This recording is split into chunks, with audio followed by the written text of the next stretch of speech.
right, everyone. Welcome to the session. We are happy to have you here. And this panel is called The Differences and Similarities Between Eastern and Western Game Audio Design. And this panel discussion comes with many different topics that all kind of touch this main topic, but don't directly refer to it. And I would like to introduce our panelists now that we have here. My name is Matthias. I work for studio Grandis Production, and I'm on the position of managing director in this company. Previously I was sound designer and composer, but now I'm responsible for running the business. Our studio is an outsourcing game audio studio, 90 members, and we cover complex audio services on different kind of video games like PC, console, mobile, VR, AR, etc. So this is the long story short part about me. All right. My name is Stepan. I'm working at Glera Games, a game development studio. We create mobile games. I work in the position of sound design manager. My role acquires several roles such as team lead, content creator, and audio director, sort of that. Yep. Hello one more time. My name is Alexey, and I'm audio team lead in Wargaming in World of Tanks PC. And before I worked for 4 years as a senior sound designer in this company on this product. And from this year I started this position, which includes some management stuff, some supervising, and some other very interesting things which are quite new for me. Oh, well, okay, I'm David. I'm a composer, sound designer, and moderator of this panel. I mostly work on full-time on a game that is called Volcanoids, besides some other side projects that I have, playing guitar, teaching guitar and concerting, etc. And at this point, we should introduce the first, or the main topic that we have, that we start off with, and that's how do you choose the right audio person for a specific game job? Because that quite differs depending on what the genre is, what the gameplay style is, etc. And I'll just throw it as an open question to any one of our guys who want to react. Yeah, it's pretty much dependent on a project for which you're looking a specialist, and I believe that probably if the project is very small and you not require a long term of scheduling jobs, you might try to find a individual specialist who can cover your basic needs and create sounds and music, and probably even make an implementing for your project. If you prepare a small game, maybe if you're indie developer and you're preparing game for tech launch and just want to make some testing, then this way probably the freelancer would be fine. But if you're running a game development studio which has a big state of many production departments, such as big team of animators, of narrative department, and programmers, developers, and so on. So probably you better should find a proper collective of professionals who can take over the sound and deliver the best result for your project from the beginning. Yeah. Like this. I also think that it depends on not only on the scale of the project, but about the timing. If you're making a project like a service, some free-to-play game, some even if it's small, with not deep gameplay, with not deep progressions, but it's a service which have lots of updates, it seems that your choice is to take someone in-house or to sign some freelancer or some outsourcing studio which have a long-term contract with you, because it's very hard to onboard new persons each time when you need to make some DLC, make some updates, and so on. That's why I think I can add to your to your thought that not only the scale but time of support this project and lifetime of this project. Very important when you choose the way how will you work with sound designer team with composer. Maybe there is one more thing I would like to mention, and it is the internal management of the team, like how well is managed the production.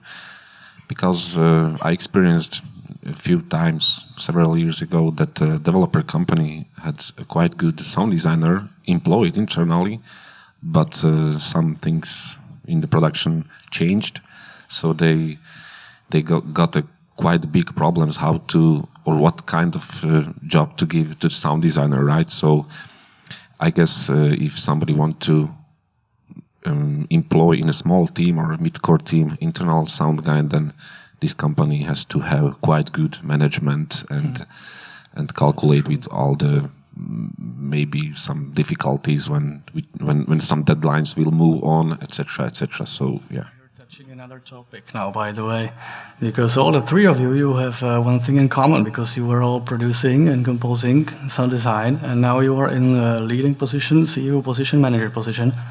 And when you get to that point, do you miss the production part of the work, or do you somehow find a way to combine it, or do you really have to focus only on the managing side of the job?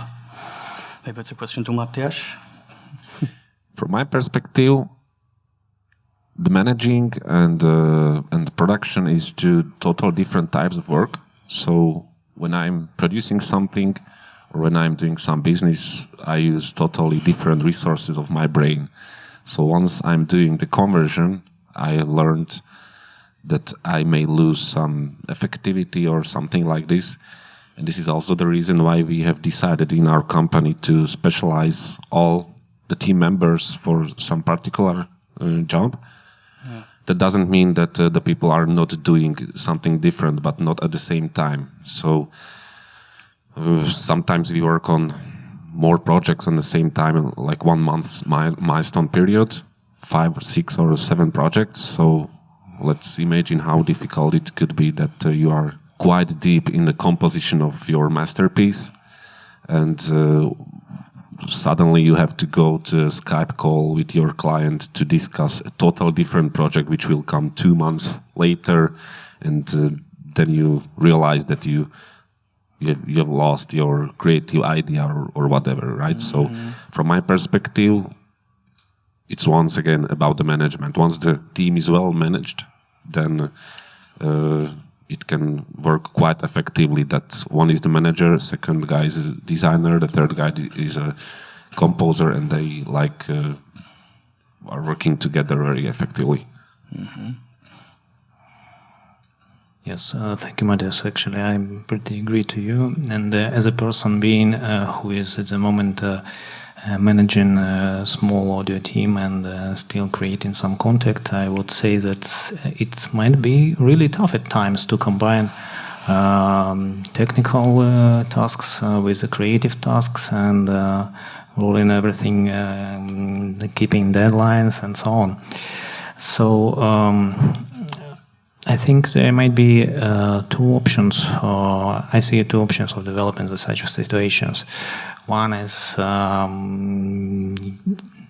why actually one got in the position like this. On an example of mine, when you'd like to learn deeper the game development process, the bordering disciplines of game development, you have to touch different areas of production and collaborate closely to different departments in the studio. So this is like sometimes you have to put yourself on the tough conditions to learn something new. It's maybe not necessary, but for some it might be helpful. And I think there are 2 outputs of this experience can be. One is you're burned out, tired, and you don't know what to do, and you have to choose what exactly you want to do further, whether you want to stay as a creator or you'd like to proceed further as a manager and so on. And another solution or output which I see is you find a perfect combination of approaches to this variety of tasks. You learn how to delegate and spread the task across your team. You find the right team for yourself, and you doing good. Then, yeah. Sure, I agree. Yeah, I agree too with both of you, and I think that we three have some advantage if we'll compare with some other managers because we made the production by our hands and by our ears, and always we can say stop. I will do it by myself because you know how it should be. Yeah, and this is a question of responsibility. For example, in my situation, I'm responsible for the whole sound in the whole project. That's why I cannot work only as a manager and just to tune up the processes, because anyway you should supervise the music, you should think about art vision, talk with all the departments what this event or what this game is about, what is it, yeah, and you should decide which soundscapes and which emotions should work. So not only the processes, but I think that in our positions we have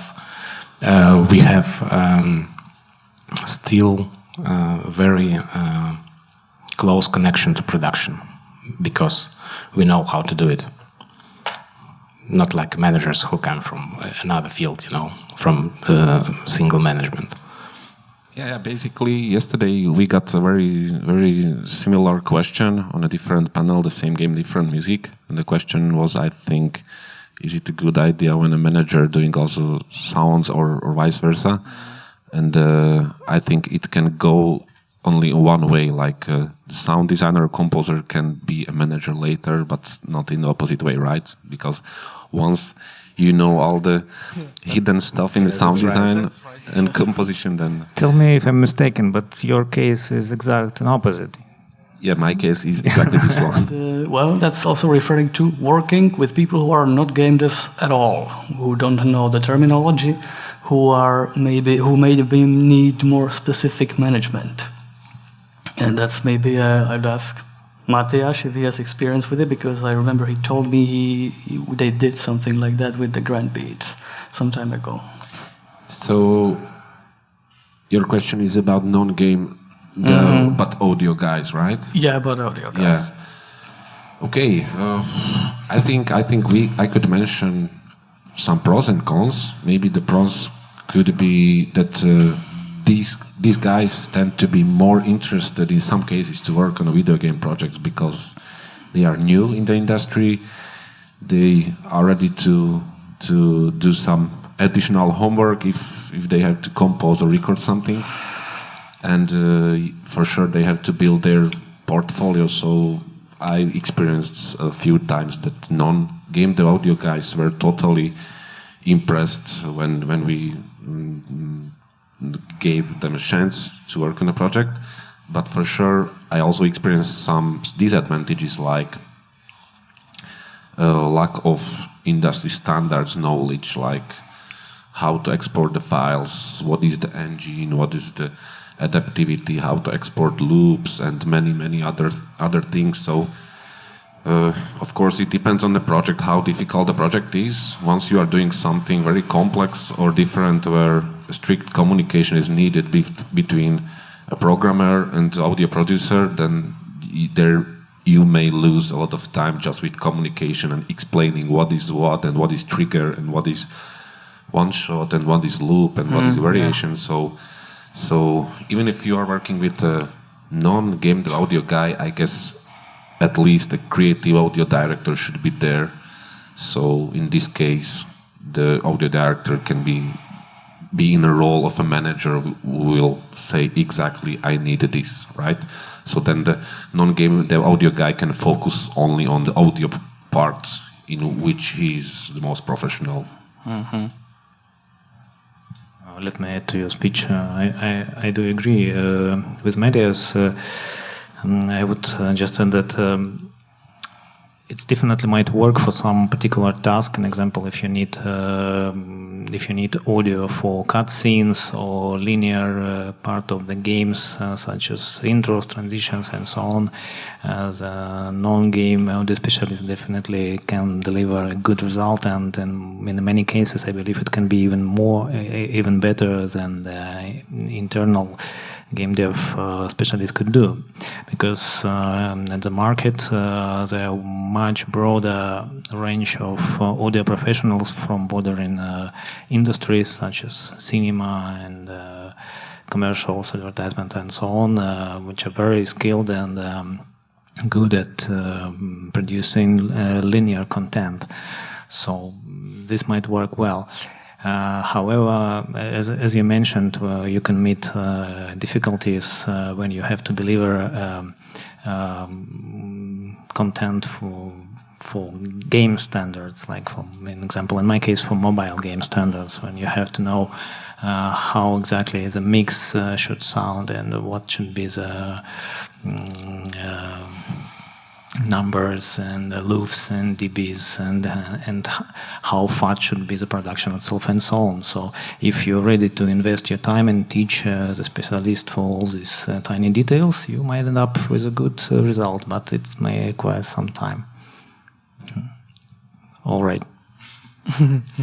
Yeah, and I can add that from my experience in audio team in World of Tanks, it's seems that to share the expertise with the great composer, for example, who don't know anything about interactive audio, about game audio, is quite much easier than to make a great composer from a great sound designer, because this passion to music, this passion to emotional skills and all these things, metaphysics things, they are somewhere here. You cannot teach it. But when a guy has great skills with composing music and understanding what should sound there and there in linear media, I think that a percentage of specialists who could be retouched for the interactive audio is much higher than Versa. It's from my experience in wargaming and from my experience like a sound design trainer who taught students, and most of them homemade musicians or professional musicians, and a little percent of professional sound engineers. Years before we got a project from a non-game audio guy, it was a pixel art top-down dungeon crawler shooter with hundreds of enemies and hundreds of weapons and explosions and projectiles and everything. And when we did some audit from the game and we have checked the sound effects one by one with animations, they were totally cool, totally great. And we really liked it, like it was a bit non-commercial underground style of sound effects. But once we have turned on everything in Wise and played it together, then we thought, gosh, this will be just maybe 1 month or 2 months of restructure the whole project, because once everything happened at the same time in the game, like 15 enemies are shooting to different kind of projectiles, different kind of explosions, etc. And the voiceover started and some music in the background, and it was a totally mess, right? So my question to either of you is, what do you think is the ideal time to start mixing, or what approach to take to mixing, or when maybe we should narrow it down to games that are directed for PC or consoles, not necessarily mobile. I think mobile would require a quite different approach to mixing at all. So it's just the PC world. And I think that it's mostly the question not of mixing, it's a question of prioritization. So when you're on a pre-production stage or on a concept stage, anyway, you should understand what is the prioritization of your voices, what is the prioritization of your sound systems, shooting, footsteps, environments, music, voiceovers, and so on. And when you understand what will be in your project, in the case of priorities, you will understand how you will be mixed. maybe not in general, maybe not in small tunes, but you will understand in general how it should work. And then when you explain, even if you have some freelancer or some junior sound designer who have not so much experience as you can explain him about this prioritization system, and I think that people will understand what you're talking about and will prepare content which will be suitable for your mix. And for you as a main sound director or sound mixing engineer in game, it will be much more easier to mix it when you will have it all together in your project. So I think it's not about mixing in the way we are talking it in music, It's about pre-production and analyzing. Maybe I would also think about who will do the review of a build or of a stage of the game, right? Because I can imagine if we would work together and I would send you my update of some sound effects, I will tell you guys, the footsteps are maybe too loud, and I know that you will understand that, right? But I several times experienced a situation when we did the same thing, like we sent a version to a client and we told them, danger, there are not mixed sounds, right? The footsteps are too loud, and the first feedback was the footsteps are too loud, right? So maybe this is another question: who will do the review of your work? When it comes to working with people in-house versus freelance, what do you think is the main difference, or what are the main cons when they get too contrary? Oh, that's an interesting question, actually, and I have some experience in comparing in-house and outsource doers and producers. So what comes to my mind immediately it's very often depends of the level of the specialist. Anyway, no matter it's a freelancer or in-house producer, it's very much dependent on the seniority of the guy or girl. Such as sometimes you might experience many revisions and long rounds of redoings when you receive a task from an experienced junior freelancer, while that would be definitely not the case you want to have. I think that, it depends on experience, of course, but also it depends on how you decompose your tasks, which you should give to the freelance. Because if you understand this, for example, these guys, they're making great music and making this music for cut stands, and they don't understand how to make this music for interactive music system, for example, in Vice or in Fmod. You should understand it in the beginning, and if you want to adopt this music after they will complete their job, for example, you can ask them to give you not mixed project and just multi-track project, for example, and it should be described in technical requirements of your needs, and it could be in this way easier. And of course, always, I don't know, I have never ordered some job in outsource, because before my in-house job I was working as a freelancer by myself, so I'm not a guy who ordered this job, but it seems that we should, if we have the possibility to try some people around in the industry, even if they are junior sound designers or just beginners, we should give them the chance and to try. Even maybe it will be cheaper, but maybe you will find the brilliant in this field, and will understand that this guy should be taught in a great sound designer in the future. But again, I totally agree with Alexei. It's about the management. Obviously, a game audio outsourcing team can deliver a much bigger amount of work in a shorter time period, right, than a freelancer. That's maybe nothing new for us. And in some cases, quick time delivery can save a lot of time, money, and and time is money. So in some cases, an outsourcing team, even if it's more expensive, can save a lot of time. But I think this is not the only decision-making factor, as it is more important to have a quite good internal management in the team, right? So once a game development team has a good management and they can link an external company into their internal processes effectively, then it can end very, very well.